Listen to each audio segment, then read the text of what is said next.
কলকাতার রাস্তায় এখন মানুষের হাঁটার জায়গা নেই, মানুষের থেকে গাড়ির সংখ্যা বেশি। মানে এমনও গাড়ি দেখা যাচ্ছে খুব বিশ্রী আওয়াজ হয়, আর তাতে ধোঁয়া তো নির্গত হচ্ছে। আর এই যে হর্নের দাপট, এই শব্দ দূষণ থেকে রক্ষা পাওয়ার কি উপায় আছে? তো সেই দিক থেকে আপনি কি বলবেন যে এর প্রতিকার কি, শব্দ দূষণ কিভাবে রোধ করা যায়? এটা খুব ভালো প্রশ্ন, খুব ভালো প্রশ্ন। কারণ পৃথিবীর মধ্যে এমন একখানা শহর, নয়েজিয়াস সিটি, এখানে যদি কোনো বাইরে থেকে টুরিস্ট আসে, তারা প্রথমেই ওই এয়ারপোর্টে নেবে যখন বাইপাসে এলো বা হাওড়া শিয়ালদা থেকে বেরোলো, এত তাদের কান ঝালাপালা হয়ে যায়। এতে অ্যাকচুয়ালি মানুষের ব্রেন খারাপ হয়ে যাওয়ার দরকার। কলকাতার মানুষ খুব সহজেই ইরিটেটেড হয়ে যাচ্ছে, তাদের ব্লাড প্রেশার বাড়ছে, তারা খিটখিটে হয়ে যাচ্ছে, ঝগড়াঝাটি ভীষণ হচ্ছে। এর কারণ একটা হচ্ছে, অন্য জায়গায় কিন্তু এত পলিটিক্সও নেই, অন্য জায়গায় এত উত্তেজিত হয় না। কলকাতার মানুষরা খুব উত্তেজিত হয়ে যায়, বিশেষ করে সবসময় হর্ন আসছে। কলকাতায় ডিজেল চালিত গাড়ি বহু পুরনো আছে, তার এক্সস্ট পাইপ থেকে আওয়াজ হচ্ছে। কলকাতায় হর্ন বাড়ছে, কলকাতায় বাম্পার টু বাম্পার গাড়ি চলছে, তাতে পলিউশন বেশি হচ্ছে। তো কলকাতায় বায়ু দূষণ, শব্দ দূষণ এবং তুমি জল দূষণের কথা যদি দেখো, কলকাতার পাশ দিয়ে গঙ্গা নদী বয়ে গেছে, সেখানে নানা ধরনের বর্জ্য পড়ছে। গঙ্গাটাকে আমরা মা বলে মনে করি, তার আমি জল পান করতে যাই, কিন্তু এখন জল পানের যোগ্য নয়। আজকে পুণ্যার্থীরা যদি কালীঘাটে এসে টালিনাড়ার জল পান করে, তাহলে সেটা বিরাট রোগের শিকার হবে। তাই জন্য জলদূষণ, বায়ু দূষণ, শব্দ দূষণ, এই তিনটে জিনিসের উপর জোর দিতে হবে। সেখানে আমাদের পলিটিক্যাল আমরা নিয়ে সমস্ত পার্টিগুলো এত ব্যস্ত, তো রাজনীতির উদ্দেশ্যে এই কাজগুলো করতে হবে।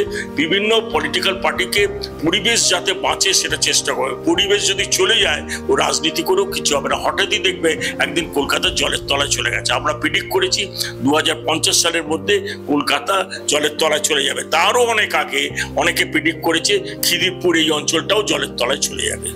পরিবেশের ওপর আঘাত আনলে সেটা হচ্ছে শাস্তিযোগ্য অপরাধ, বা সেটারও আইন আছে, অনেক মানুষ এখনো জানে না। তো তাদের জন্য কি বলবেন যে কি শাস্তি কতটা হতে পারে?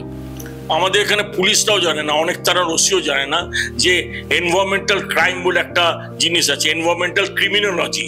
এটা বাইরের দেশে এর ওপর ডক্টরেট করা হয়, পিএইচডি করা হয়। এনভায়রনমেন্টাল ক্রাইম, তুমি যদি থানায় গিয়ে বলো যেখানে গাছ কাটা হয়েছে, ভাববে এটা মামুলি ব্যাপার, জান এটা কেস লিখবো না। কিন্তু এটা যে পরিবেশগত অপরাধ, এটা থানাকেও দায়িত্ব নিতে বলেছে মেয়র, বলেছে প্রত্যেক থানা যেন এগুলো দেখে। আজকে যদি কেউ মনে করো শব্দ দূষণ করছে, কোনো জায়গায় ডিজে মিউজিক বাড়াচ্ছে বা ভীষণ ধরনের শব্দ হচ্ছে, তুমি যদি গিয়ে বলো, সেটা থানা সঙ্গে সঙ্গে তাকে সাহায্য করতে বাধ্য। কিন্তু দেখা যায় থানায় এই ব্যাপারে কোনো কান দেওয়া যায় না। সুতরাং আমরা এখনো আমাদের সচেতনতা বৃদ্ধি হয়নি যে শব্দ দূষণ, বায়ু দূষণ, জল দূষণ। আজকে দেখো এতদিন হয়ে গেছে, 15 বছরের পুরনো গাড়ি সবাইকে টাকা পয়সা দিয়ে চলছে। প্রচুর গাড়ি আছে কলকাতায় যার 15 বছর হয়ে গেছে, অথচ সুপ্রিম কোর্ট, জাতীয় পরিবেশ আদালত এগুলোকে ব্যান করেছে, চলতে পারবে না। কম্পিউটার তাদের সিল হয়ে গেছে, তাহলেও রাস্তাঘাটে পুলিশকে টাকা দিয়ে চলছে। এটা সবাই জানে, পুলিশ কমিশনারও জানে। এইগুলোকে বন্ধ করা উচিত।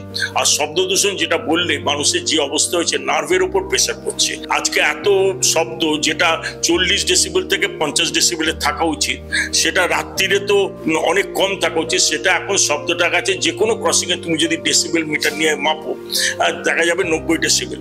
যখন দেখো পরীক্ষা হয়, উচ্চ মাধ্যমিক, মাধ্যমিক পরীক্ষা হয়, আমরা স্কুলে ক্লাসরুমে দাঁড়িয়ে ডেসিবেল মিটার নিয়ে দেখছি 90 ছাড়িয়ে গেছে। যেটা 60 ডেসিবেলের ওপর গেলে ডাক্তাররা বলে যে আমাদের সহ্য করার ক্ষমতা আমরা হারিয়ে ফেলবো, আমাদের শ্রবণ শক্তি বিঘ্নিত হবে। কিন্তু আমরা আস্তে আস্তে কানা হয়ে যাচ্ছি। তুমি দেখবে কলকাতায় কাউকে যদি ডাকো, সে শুনতে পাচ্ছে না, তো বধির হয়ে যাচ্ছে। তো এইগুলোই হচ্ছে অপরাধ।